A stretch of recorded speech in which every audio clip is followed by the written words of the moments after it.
As the small creature looked around, it could see nothing but tall, dark trees encroaching on the clearing. Where are we? Is there someone here that might be able to help her? The Lichtgruber raised his lantern. This place, it wasn't always like this, you know. Over the years, it has been the destination of many ailing beings in need of help. Not anymore. It's been corrupted. We shouldn't have come. The Lichtgruber turned his attention towards the trees. Some of them are still here. The creature felt a nervous tug on its ear as it responded. If you hadn't helped us, we would never have gotten out of the marsh. I don't think we have any choice but to move forward. The creature looked at its friend before continuing. If this place used to be as powerful as you said, there has to be someone still here that can help.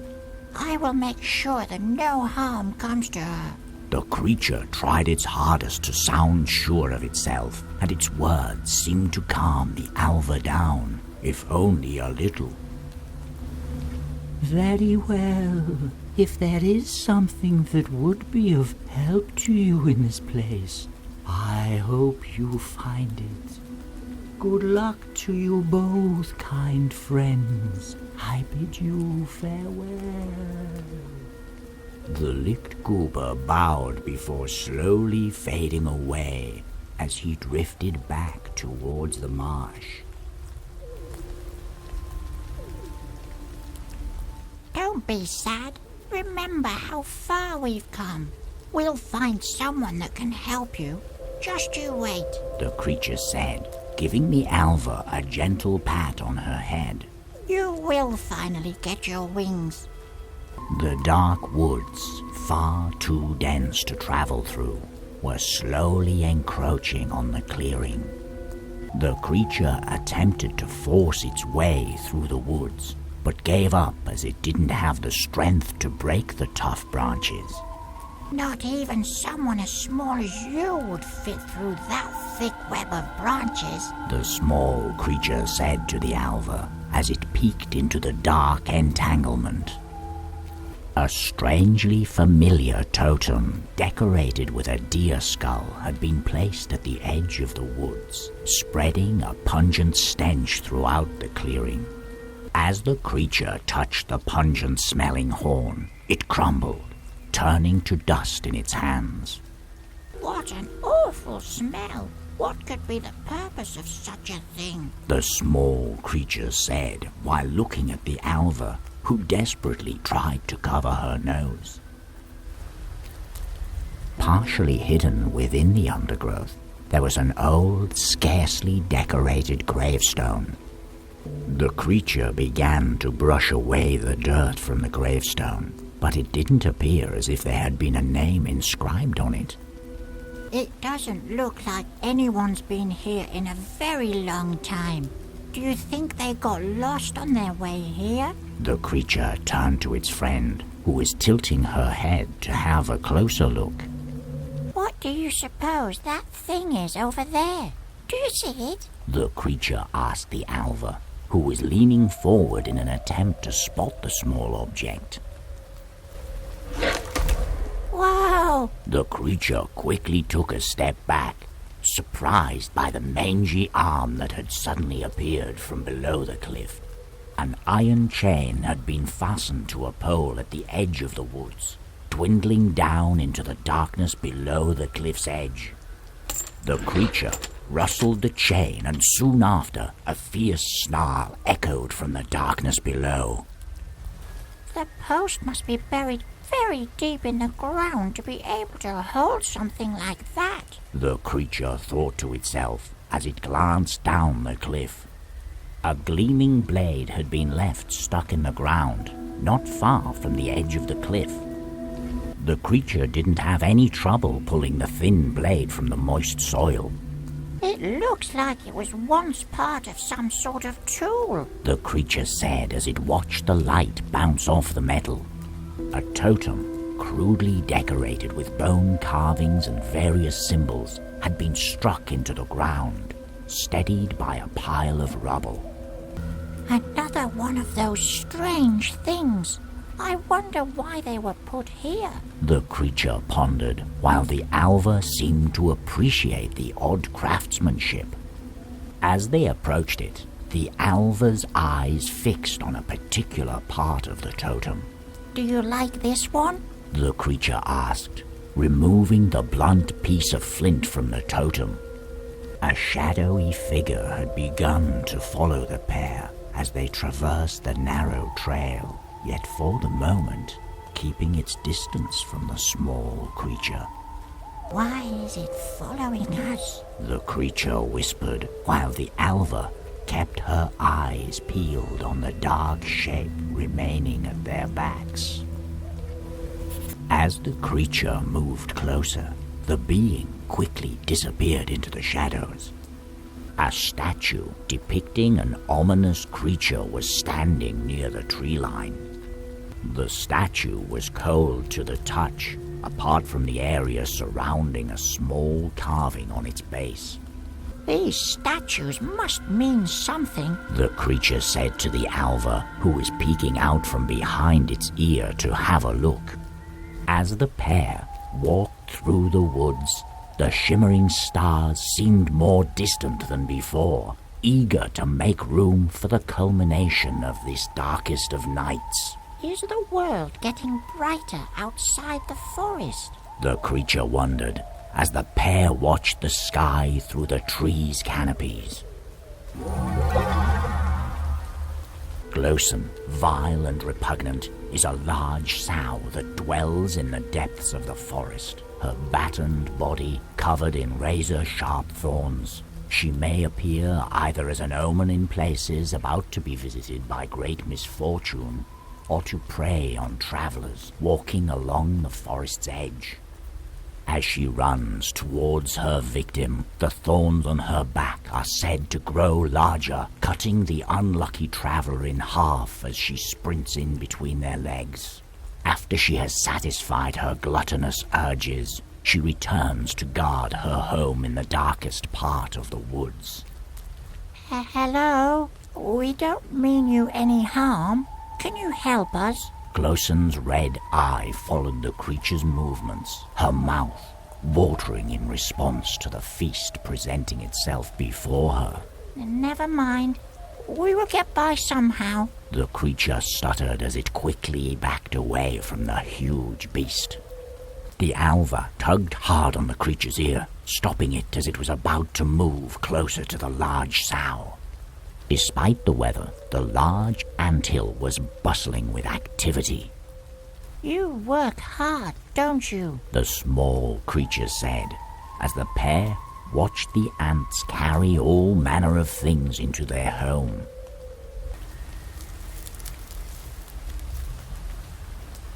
The creature watched the tiny insects skitter across its hand before carefully brushing them off back onto the anthill. The ants didn't seem to mind the creature picking up a handful of the leftover straws. This place has an unsettling feeling to it, the small creature whispered as they walked through the abandoned encampment. Why did they leave all of their belongings behind? Suddenly, the Alva fell from the creature's ear, luckily caught by a pair of frantic hands grabbing after her. The strange power present in the forest seemed to take its toll on her already fragile body. Beside one of the tents stood a poultry meat rack, created from 2 carved poles connected by a long string. They must have really been in a hurry to leave their food behind, the small creature said to its friend as it gave the meat a poke with its finger. The small creature picked up the smelly haunch of meat. Nothing else was hanging from the string. At least now it won't go to waste, the creature thought, looking at the empty meat rack. A ragged piece of cloth held up by a pair of sticks formed what appeared to be a tent. Looks cozy enough, The creature said as it inspected the tiny sleeping area. Inside the tent, the creature found a thin, slightly bent metal blade. The inside of the tent had recently been cleared out. One of the tents had at some point collapsed and was laying in the wet grass at the edge of the campsite. The creature picked up the cloth canvas, along with the partially corroded iron post. How sad. This was someone's home once. The creature said as it looked down at the wet mass laying on the ground. An ancient tree was standing by itself at the far edge of the encampment. Throughout the land you might sometimes hear rumors of injured woodsmen sheltering themselves beneath an unusually large tree with strange characteristics.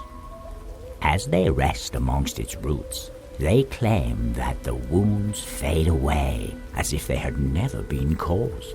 Learning that one may be cured from any ailment by crawling through the tree's roots, many travel from afar to seek relief, but the woodsmen who claim to have found it never seem to recall its exact location within the woods. While moving its hand across the aged bark, the creature felt an odd sense of relaxation. Hello? Would you mind talking to us for a short while? The ancient tree barely seemed coherent, the lucidity in his eyes fading between each word. So tired, must not fall asleep. Help! What should we do? He seems really scared. The small creature looked at the Alva. We need to help wake him up.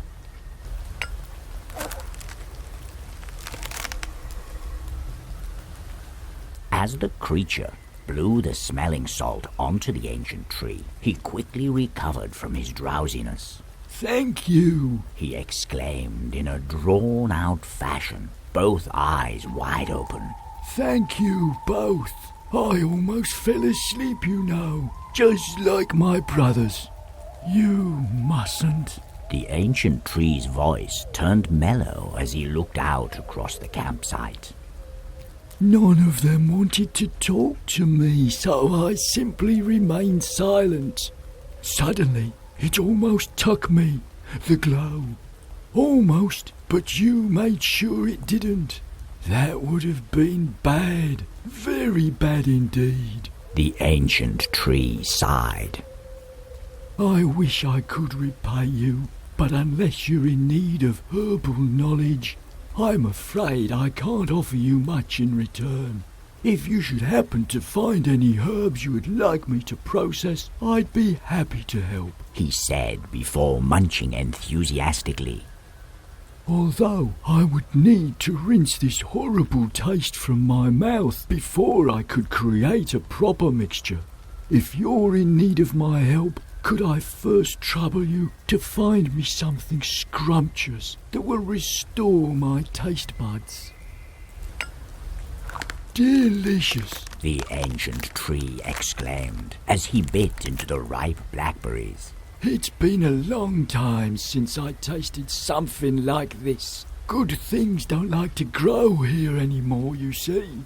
Some beings infect everything they touch, he muttered. But no matter, when you need my assistance, come see me again. I should be able to create a proper mixture for you, provided you can find good ingredients in this place. When you need my assistance, come see me again. I should be able to create a proper mixture for you, provided you can find good ingredients in this place. Growing along the edge of the clearing were an odd strain of plants, emitting a soothing glow from their bright buds. This light, how do you think something like this comes to be? the creature asked the Alva, who was leaning forward in an attempt to inspect the peculiar plant. As the creature poked the stem of the plant, the bud started to pulsate, as if aggravated by the faint touch. A mysterious plant had come into bloom and was now spreading its spores throughout the forest. So this is what they will look like when they grow up, the small creature said to the Alva, as it pointed at the smaller plants surrounding the larger one. When the creature brought its hand closer to the plant, it suddenly released glowing spores into the air. As they landed on the creature's hand, a strange numbness came over the affected skin.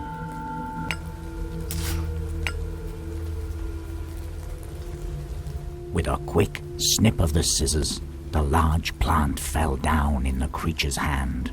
As it looked down at the plant, the once strong glow emanating from it was beginning to fade away. The woods ended abruptly as parts of the ground had at some point plummeted into the darkness below. The creature peeked across the edge of the cliff, but the starlight didn't quite make its way to the bottom. I can't see what's below us, although I don't think I could get us down there safely anyway, the creature said, while shaking its tiny head. A Draug was once a man who, after passing from this world, turned into a being consumed by its hunger for all that it once had. Approaching its perceived property carries with it great risks, as stories tell of Drauga whose grotesque appearance leaves the victim's mind in disarray, causing them to wander the woods aimlessly as they slowly transform into Drauga themselves. The large arm was greedily warding off the small creature's attempt to grab the delicate-looking plant. Hello? Are you down there? Could you perhaps let us look at the flower on the ground? It might be something very helpful to us. The creature tried, but the arm remained. An iron chain had been fastened to a pole at the edge of the woods, dwindling down into the darkness below the cliff's edge.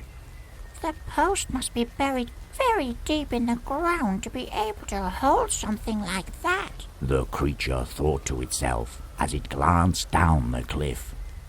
The creature rustled the chain, and soon after, a fierce snarl echoed from the darkness below.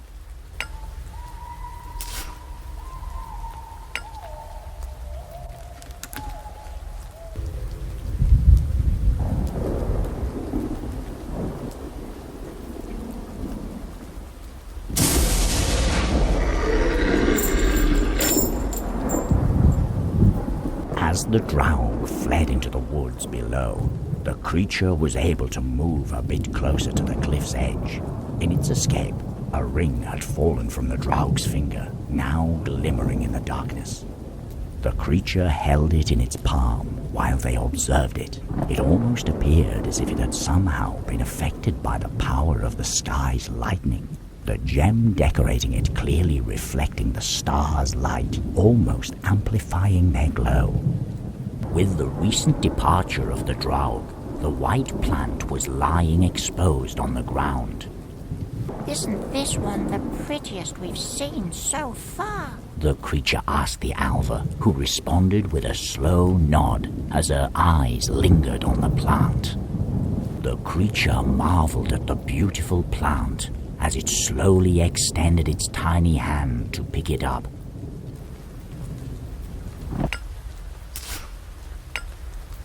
How about these? The creature asked as it presented the herbs to the tree. Perfect. These would mix well. One moment, my friends. The ancient tree cleared his throat before continuing to chew both plants into a thick salve. After chewing for a good while, he continued.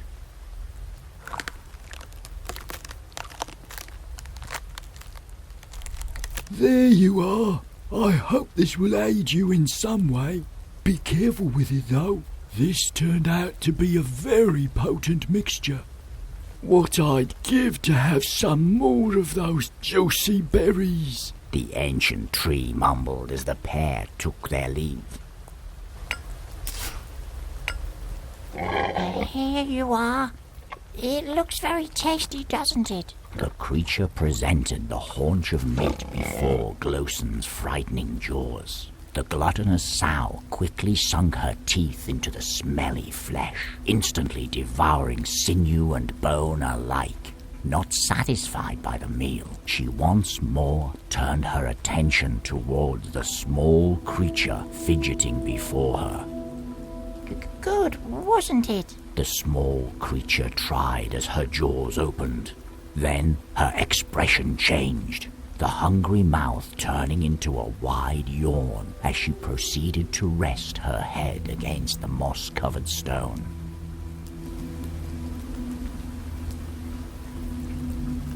As she fell into a deep slumber, the thorns emanating from her body retracted from the clearing. The creature smiled, its hands still trembling. We're getting close. I can feel it. As the pair arrived at the deepest part of the forest, an unnerving silence instilled itself in the clearing. Unbeknownst to them, they had arrived at the Copper Gate, a lost doorway to the oldest of mountains, rumored to contain treasures long since hidden from the eyes of men.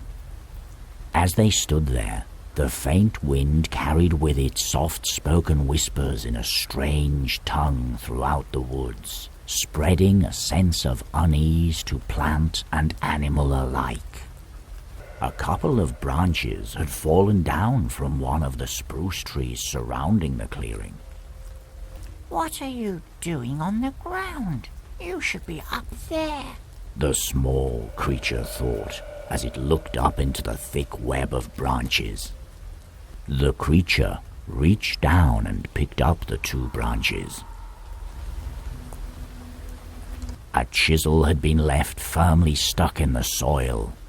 What's this sticking up from the ground? Do you think we can pull it out? The creature asked the Alva, who didn't appear to share the creature's sudden curiosity. The creature reached out with its dainty little hand and pulled out the chisel, almost falling over as it stumbled backwards to regain its balance from the effort. An unfinished totem had been placed at the center of 3 large stones, decorated by various rune carvings. The totem was firmly stuck in the stone slab beneath it. It looks like it's missing something, doesn't it? The creature said as the pair beheld the strange creation.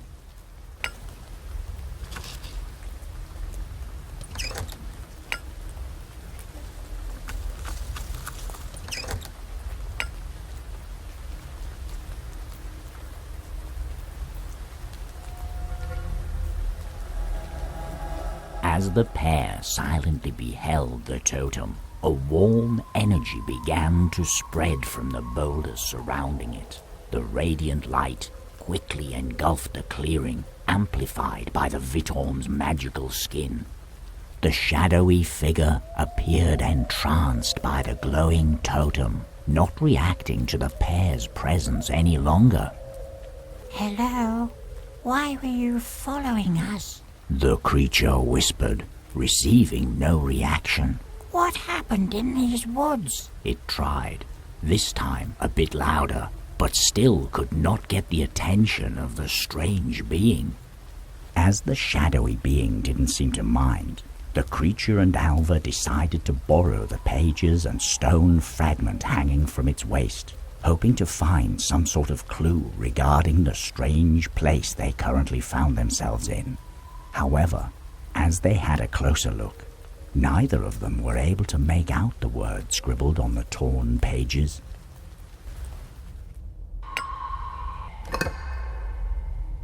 After placing the stone fragment, The creature quickly backed away in response to a loud crackling noise emanating from the statue, lasting but a moment before leaving room for the silence to reinstill itself in the clearing. As the rain had stopped, the receding water had revealed an old urn at the bottom of the hole. Hello there, little ones. The creature exclaimed as it noticed two worms emerging through the soil. The creature lifted the wet urn out of the muddy soil. The fire had long since burned out. The fireplace contained nothing else except for a couple of branches. We could sure use a warm fire right now, the creature said, looking at the shivering Alva.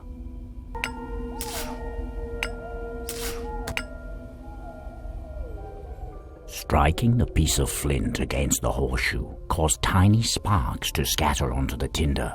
As it began to smolder, the creature carefully placed it in the fireplace, igniting the branches. The fireplace was already giving off a warm glow and didn't seem to need any more fuel for the moment. The fire was burning brightly, shielded from the weather by the tent hanging above it.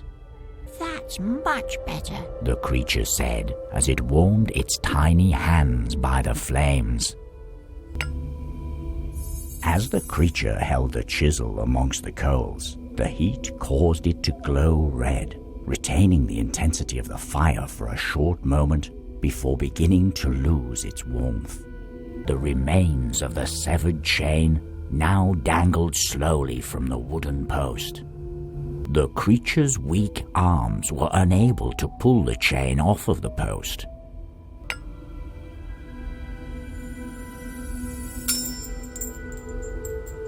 As the creature held the heated chisel against the base of the chain, the iron slowly began to glow red, allowing it to break the link holding the chain in place.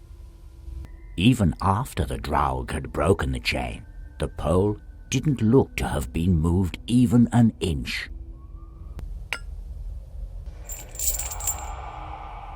A crudely put-together lever of wood and bone was standing near the mountain wall. I wonder what will happen if I pull this, the creature said to the Alva as they looked up at the large door in front of them. The creature pulled on the lever with all of its strength, but only the creaking noise of wood grating against wood could be heard. This should get things moving, the creature said to the Alva as she emptied the contents of the urn onto the lowest parts of the lever.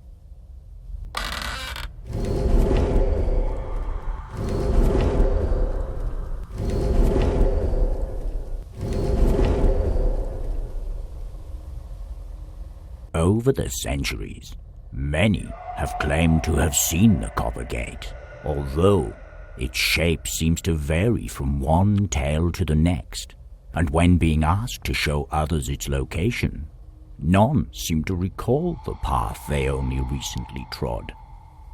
Hidden away deep in the darkest of forests during a night such as this one, it appears.